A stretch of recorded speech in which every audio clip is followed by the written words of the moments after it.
تخيل معايا جالس في مطعم انت والعائله ديالك ووليدات ديالك، كتسنى في الطلبيه ديالك توصل، الريحه طالعه كتشهي، الماكله وصلات، بديتي كتاكل وكتستمتع بالطبق حيت بنين، ولكن اللي ما عارفش باللي ان هذاك الطبق مطيب بزيت ديال القوادس.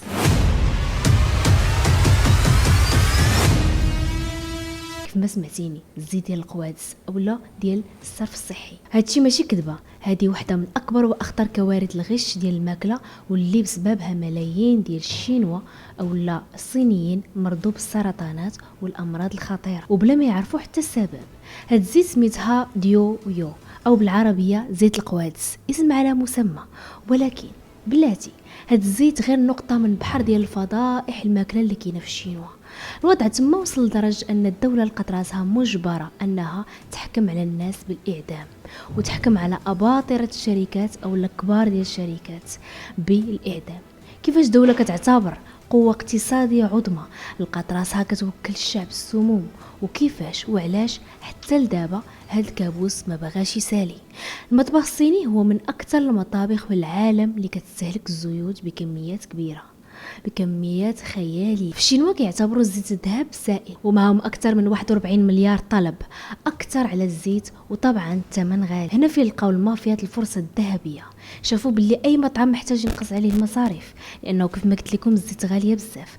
داكشي علاش فكروا مزيان ولقاو ان الحل الوحيد هما يبيعوا الزيت ديال المجاري اولا ديال القوادس بنص الثمن. اصحاب المطاعم ما كيتسوقوش الناس، سدوا عينيهم وما سولوش حتى من جايه هاد الزيت اولا شنو هو المواد ديالها. قبل ما نهضروا على الاضرار الطبيه خاص نعرفوا في الاول كيفاش هاد الزيت ديال القوادس، اشنو هو هاد الزيت ديال القوادس ومنين كيجيبوا هاد المجرمين هاد الزيت. معكم سكينه، خليكم معايا في القصه.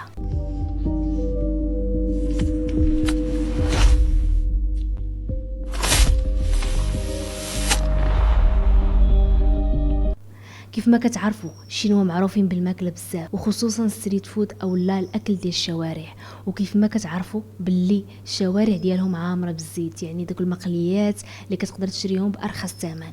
ولكن هاد الزيت لقاوها باللي كتقتل الناس. كيف ما قلت لكم في المقدمه، المافيات كيمشيو لاقرب بلاصه من المطاعم الكبيره اللي فيها المقليات، ومن تما كيهزوا القوادس اولا كيحلوهم وكيبداو ياخذوا الزيت اللي دايزه من تما.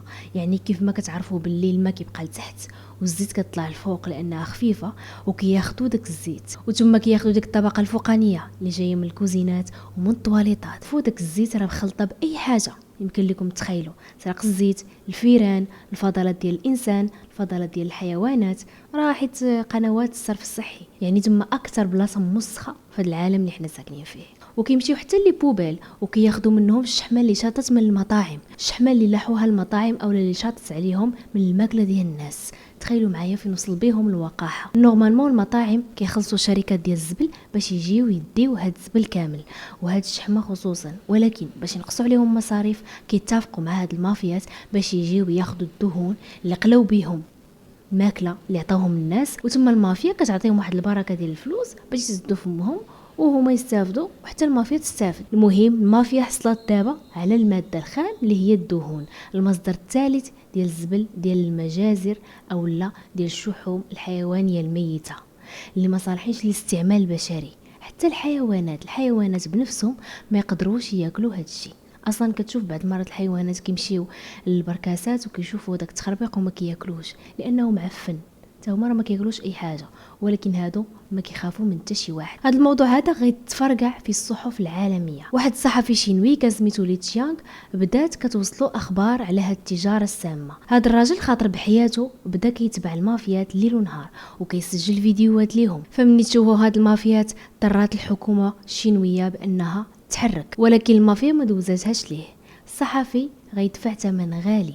سبتمبر 2011 هو رجع لدارو في الليل، هجموا عليه وطعنوه اكثر من 10 طعنات، ومن تما مات في البلاصه. يعني صفوها ليه وما داها فيه حتى شي واحد، داروا هكا باش يسكتوه وباش يخلعوا اي واحد يفكر باش يشوه شي واحد فيهم المره الجايه. الخبراء قدروا ان وجبه واحده من اصل 10 كيطيبوا في الصين بهذا الزيت. التجاره دخلت لهم الملايير ديال الارباح في السوق السوداء، ومازال كيخدموا بها الى يومنا هذا، حيت هذا الزيت دخل لهم فلوس بزاف كيف ما قلت لكم. عفوا.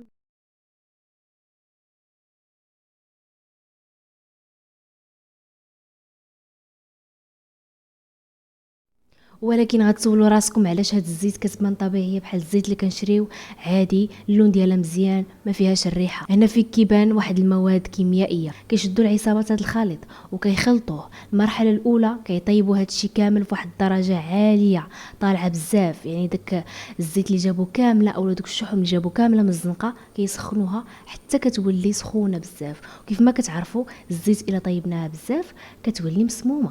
ولكن باش يحيدوا هاد الشيء كيزيدوا واحد المواد ثقيله باش يولي الزيت صافي، يولي لونه مزيان وما يبقاش الريحه اللي فيه خانزه. وهنا كتجي المرحله الثالثه هي المعالجه، كيزيدوا معها مواد كيميائيه خطيره ومبيضات، وحيت الريحه كتكون كتروع القلب كيضيفوا معطرات باش تحيد كاع الروائح، والنتيجه كارثيه. كوكتيل ديال السموم والمعادن كيتباعوا في قراعي على اساس انها زيت نباتيه، ماشي غير المطاعم ولكن كيف ما قلت لكم حتى الستريت فود، يعني فين ما مشيتي كتاكل هاد الزيت. وهاد الزيت الثاني كيستعملوها واحد الشركه اللي كدير هادوك البورد اولا اللي كنقطعوا فوق منهم اللحم اولا خضره، كتعرفوهم هادوك كيغلفوهم بهم باش يوليو في داك اللون الذهبي. خرجوا بزاف ديال الناس كيهضروا على هاد المصيبه، وحست الحكومة الصينية بأنها تشوهات قدام الناس كاملين. وهنا الرئيس غياخد قرار صادم. الدولة عنات على أنها غتعاملهم بحال الخونة والجواسيس، واللي طاح غتحكم عليه بالإعدام ومصادرة الممتلكات ديالهم. واحد من أكبر الحيتان في المافيا كسميتو وانغ أسس زينات ومصانع ضخمة وباع آلاف ديال الأطنان من هاد الزيت ديال القوادس وربح الملايير ديال الدولارات. طاح في 2013 تحكم عليه بالإعدام هو وكاع الناس اللي خدامين معاه. واش القصه سالت هنا؟ الا للاسف الى يومنا هذا هاد الزيت ديال القوادس كتباع وبكميات كبيره. ومن غير هاد الشيء في 2024 لقاو حتى الشركات الرسميه، مهم شركات كبيره بحال شركه سينو وشينو، راه كندوي دابا عليهم، بغيت نقول لكم شي سميه عربيه ولكن بلاش، هي الشركه تابعه للدوله، طاحت في فضيحه كبيره. شاحنات كيهزوا المازوت والمواد الكيميائيه والزيوت ديال الماكينات حتى ما يتغسلوا وبلا ما يتعقموا، كيهزوا فيهم زيوت الماكله النباتيه وصوص الصوجا اللي كياكلوهم المواطنين بشكل يومي. هادشي خلى الناس تسائل، واش الدوله حتى هي عندها ايد في هادشي؟ واش الدوله حتى هي اللي كنقولوا حنا كتحمينا حتى هي ولينا نخافوا منها، حتى هي كتسممنا؟ ايوا فينا هو الامن الغذائي اللي كتهضر عليه الحكومه؟ هذا غير كابوس واحد من وسط سلسله ديال الرعب ديال المافيا الشينويه. في سنه 2008 واحدة من أبشع الجرائم الإنسانية، شركات كبيرة ديال الحليب حتى هي تشوهات. البودرة ديال الحليب ديال البيبي اولا حنا اللي كنعطيو للبيبي الى الام ما قدرتش ترضعو، شركه كبيره كانت هي اللي شاده السوق، كانوا خدامين فيها سياسيين كبار بغاو يطلعوا الارباح باي طريقه، كانوا كيجمعوا الحليب من عند الفلاحه وكيزيدوا عليه الماء بالاطنان. ولكن ملي كيتزاد الماء طبيعي نسبة البروتين في الحليب غادي تهبط، وإلا داروا ليه التحاليل في المختبرات غيعيقوا بهم. اشنو داروا؟ اشنو فكروا هاد المجرمين، المهم انا عصبوني، فكروا هاد المجرمين وبداو كيزيدوا معاه ماده كيميائيه خطيره، بودره الميلامين. هاد الماده مديوره اصلا ماشي باش يصنعوا بها المواد الغذائيه او لكن باش يصنعوا بها البلاستيك والصباغه. النتيجه كانت كارثه وطنيه. تخيلوا معايا رضيع كيشرب هذاك الحليب 24 ساعه على 24 ساعه، دمرات اكثر من 300 الف رضيع.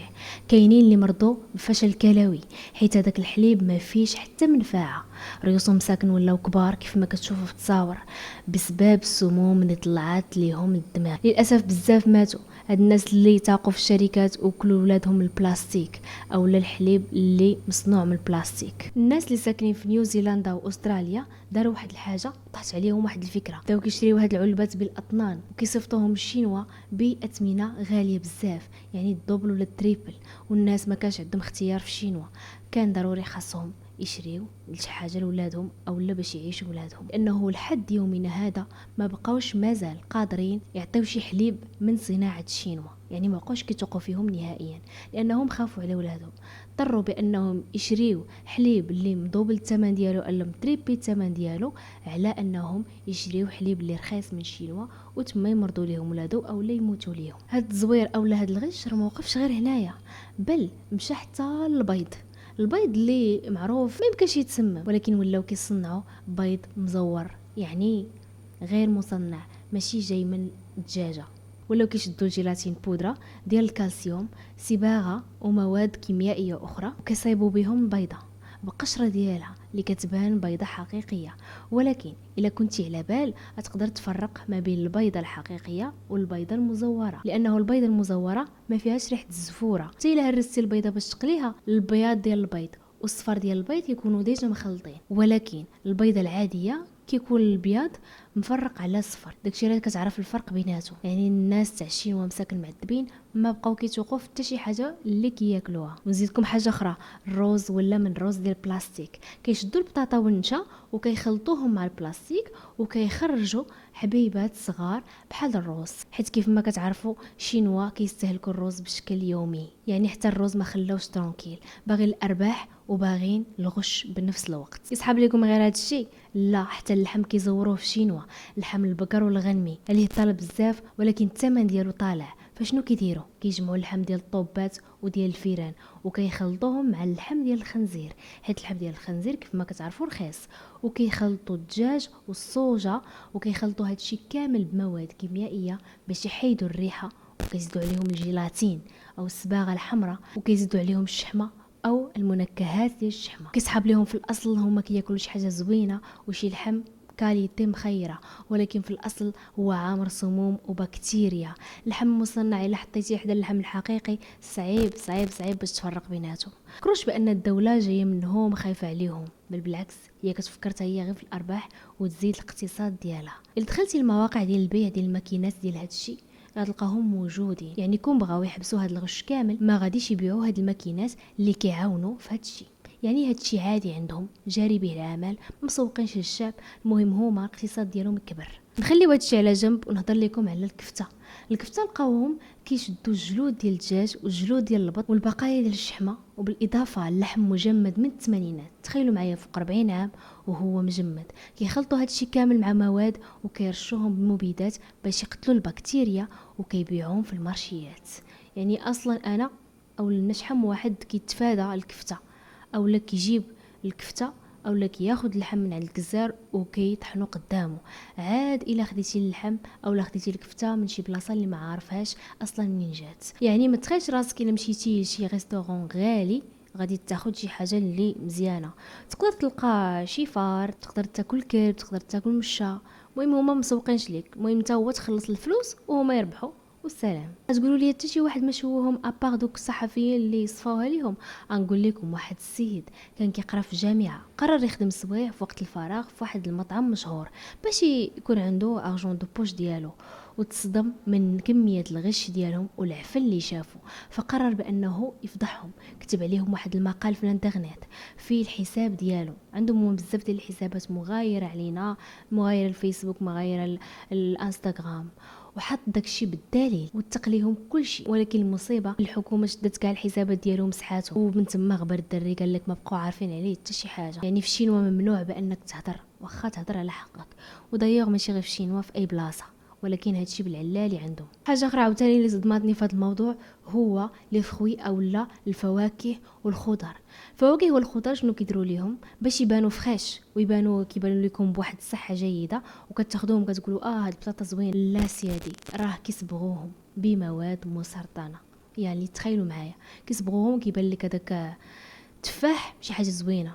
كيف ما خلى هذاك الدكتور المصري الله يرحمه قال لكم الا بغيتوا تاكلوا التفاح نقيوه، لانه كيكون مغلف بواحد الماده باش يبان هكا كيدير مفركس. يعني هما اي حاجه كيغشوا فيها. نقدر نقول لكم اي حاجه تقدروا تشكوا فيها في الشينوا، ولكن الحاجه الوحيده اللي ما غتشكوش فيها هي الماء للاسف كيكون في القراعي ديال البلاستيك. وهاد القراعي ديال البلاستيك ملي كيجيبوهم كياخذوا كاع القراعي ديال البلاستيك من واحد الشركه كبيره دايرين ليهم اعاده ديال التدوير من نفايات ديال السبيطارات. تخيلوا معايا قراعي ديال السيروم، ميكات ديال الدم، تيوات، قراعي مستعمله، كيشدوا هادشي كامل وكيطحنوه كله بمواد عاوتاني وكايروا ليه اعاده تدوير، ومن تما كيصنعوا به القراعي ديال البلاستيك وكيعمروهم بالماء وكيبيعوهم للناس. يعني حتى الماء عندهم ما تقدرش تثق فيه، وحتى الماء اللي كيخرج من الصنبور ما تقدرش تثق فيه، ولكن الناس ما عندهم ما شنو غادي يديروا؟ واش يموتوا؟ حتى الماء حتى هو منين غيجيبوه؟ هادشي كيضرب في القلب صراحه. نصدمكم بواحد الحاجه اخرى اللي شحال واحد كيبغيها، هي لاصوص صوجا او لا ديك لاصوص اللي كنديروها مع السوشي او لا كنطيبوا بها. هاد لاصوص كانت فضيحه كانوا مستحيل يشكوا بانهم حتى هما كيرونوها او لا كيخلطوها مع شي مواد خايبه. نورمالمون الصوجه الحقيقيه كتخلط بدقيق القمح والخميره والصوجه، كيخلطوا هادشي مزيان وكيطحنوه وكيخليوه يتخمر على الاقل عامين باش يعطينا الصوجه اللي كنعرفوها. ولكن هما جاتهم واحد الفكره شيطانيه، قالوا علاش حنا غنتسناو عامين على ما حنا عندنا الوقت؟ الا تسنينا عامين هما اللي خاسرين، حيت الستوك ديالهم ما غيكونش ديما موجود. فشنو داروا؟ شدوا الشعر البشري. الشعر ديالنا هو المكون الاساسي ديال الصوجه، كيف ما سمعتيني، الشعر البشري. سنين ومنين هما الشركات كيجمعوا بالتخبيه الشعر ديال بنادم من اي بلاصه، من الزنقه، من الصالونات، من المقابر، من السبيطارات، كيجمعوا اطنان ديال الشعر وكيجيبوهم من المصانع كيخلطوهم، هذاك الشعر اللي عامر بالاوساخ والقمل والسبايخ، وكيزيدوا عليهم واحد الاسيد مجهد سميتو لاسيد هيدروليك اللي كيذوب الشعر تماما، كيعطينا واحد السائل اسود اللي كيزيدوا عليه الملح الصناعيه ومنكهات. وهذه هي الصوجه، واجده وفي ساعه وفابور. المشكل ديال هاد لاصوص كتضرب نيشان الجهاز العصبي والكبد وكتسبب بسرطانات خطيره، وهادشي راه حصلوه كيديروه شركات كبار الله يخليكم ومعروفين، ماشي غير شركات صغار اللي كاينين في الشينوا. تخيلوا معايا دابا حنايا واش بصح كناكل الشعر ديالنا اولا الشعر ديال الشينوا اولا الشعر ديال نابورت كي؟ واش بصح؟ حيت بالنسبه لي انا عزيزه عليا لاصوص الصوجه، ما يمكنش ما تاكلهاش مع السوشي خصوصا الا كليتيه. تخيل معايا واش بصح ما متيقاش انا راسي، لانه العقل ديالي ما كيستوعبش بانني انا كناكل الشعر الا سقط لك فمك يعني كتعيف عادي الا كليتي الشعر مذوب. ببساطه الناس اللي هضروا على هذا الموضوع كيقول الشينوا دايرين بحال هكا اولا الشركات الصينيه دايرين بحال هكا، طماعين وما كيتسوقوا حتى شي حاجه، ما كيتسوقوش البشر. المهم عندهم هما انهم يربحوا اموال طائله من خلال التجاره ديالهم المغشوشه. الرساله اللي بغيت نوصل هو تخيلوا معايا دابا هاد الناس ما رحموش ولادهم، ما رحموش الشعب ديالهم، ما رحموش بعضياتهم، عاد يرحموا الاجانب. واشين ما كيف ما كتعرفوا كيصدروا شحال من المواد الغذائيه، يعني كيفاش غيرحموا العالم كامل الا ما رحموش بعضياتهم؟ كيف ما قلت لكم في الاول هذا الفيديو مغاير للفيديوهات اللي كندير. تصدمني بصح صدمني هذا الموضوع، لانه حتى هي جريمه في حق البشريه اللي باقي لحد الان مستمره واللي حتى شي واحد ما يقدر يهضر عليها. كيف جاكم القصه؟ خليوا لي اراءكم في التعليقات، وما تنساوش تقولوا لي واش ديجا عارفين هذا الموضوع او لا ما عارفينوش. خليوا لي اراءكم في التعليقات ونتلاقاو ان شاء الله في فيديو جديد. شكرا على الناس الجداد اللي كيدخلوا عندي. سلامه.